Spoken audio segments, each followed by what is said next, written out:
Meanwhile, on the West Coast, rock and roll was finding a place in the sun.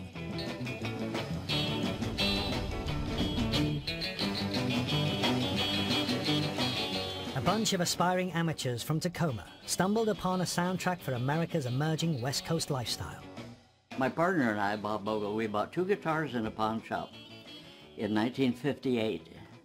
He had an album called Hi-Fi in Focus by Chet Atkins, and it had a song in there called Walk, Don't Run.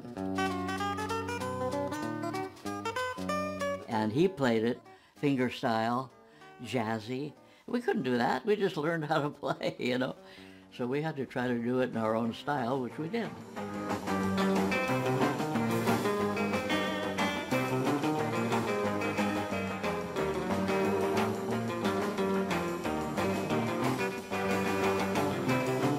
The record came out, I think, sometime in July, which was a good time, summertime, beach time. But for an instrumental, we got to number 2 and stayed there for about 3 months. In 1960, the Ventures' DIY approach on Walk, Don't Run inadvertently created a new rock and roll genre. When we first started with the Walk, Don't Run, there was no such thing as surf music. The Ventures, I don't think were aware of being a surf band. They were just an instrumental band, a really good one.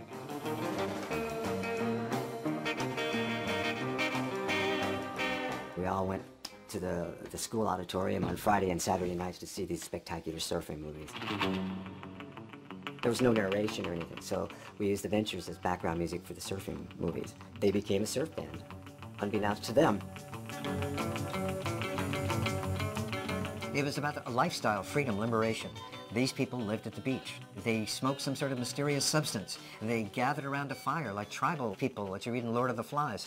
And for sport, they went in on a board and surfed the waves. It was free power.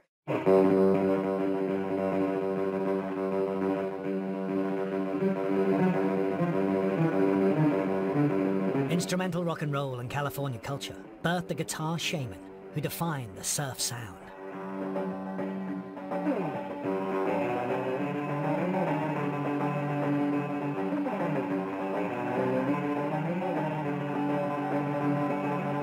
First of all, Dick Dale played like this, backwards.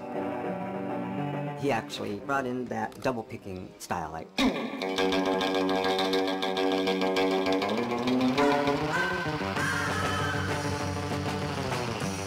Well, the excitement of watching someone on a big wave, on a board, going through that curl, the waves breaking over his head, and he has to duck down, and oh no, he's wiped out, and he shoots out through the foam, and he's okay, and it's just exciting, you know, and there's all kinds of suspense, and the music was like going right along with it.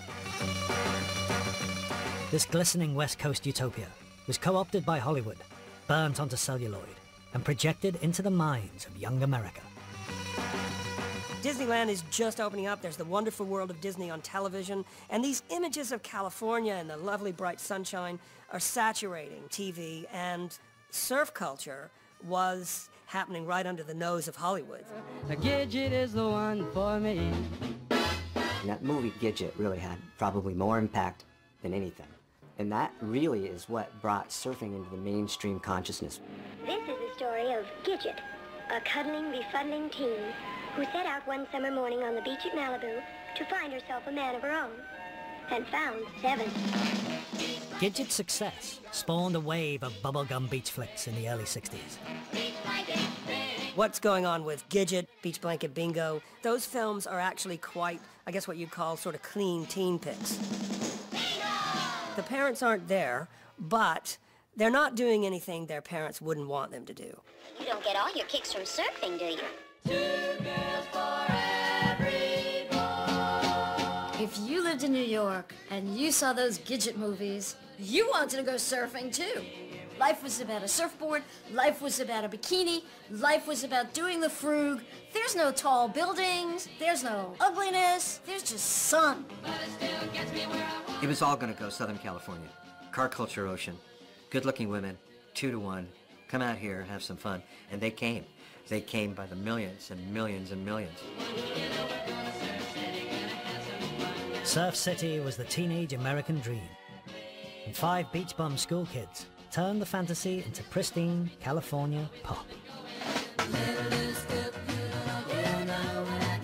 Hey, let's go for a ride with the Beach Boys. Well, I'm not bragging, babe, so don't put me down. But I've got the fastest set of wheels. The Beach Boys sang about hot rods, girls, and surfing, and combined rock and roll rhythms with barbershop vocals.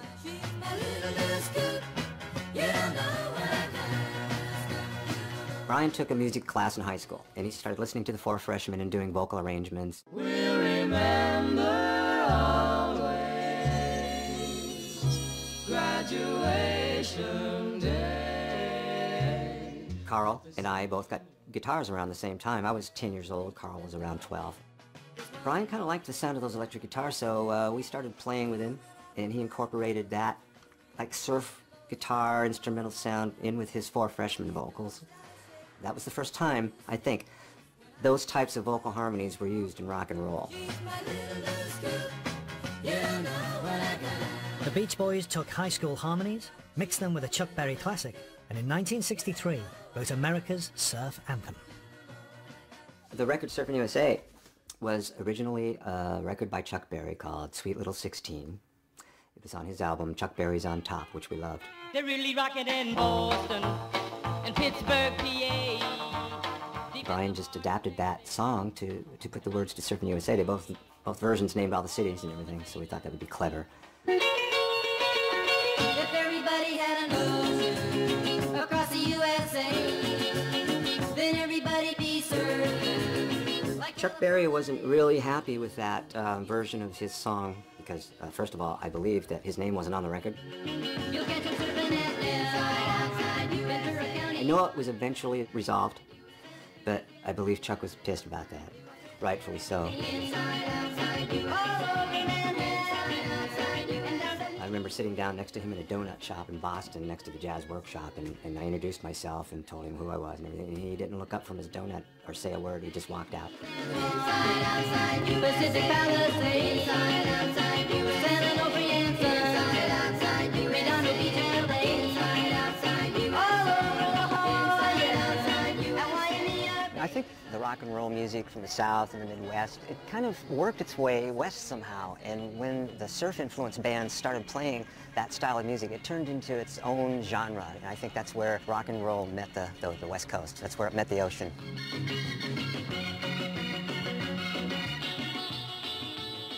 By 1963, rock and roll had spread so far it was in the sea. The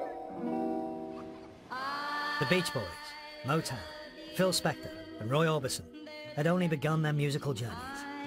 The teens were going steady, and most of American pop now seemed prematurely old. I love you, no use to pretend. When that's all the fare that you have, you know, you'll eat shit muffins and say they're good, you know, if that's all you got, you know. In January 1964, Bobby Vinton was at #1 crooning this song, which had previously topped the charts way back in 1945. There, I've said it again.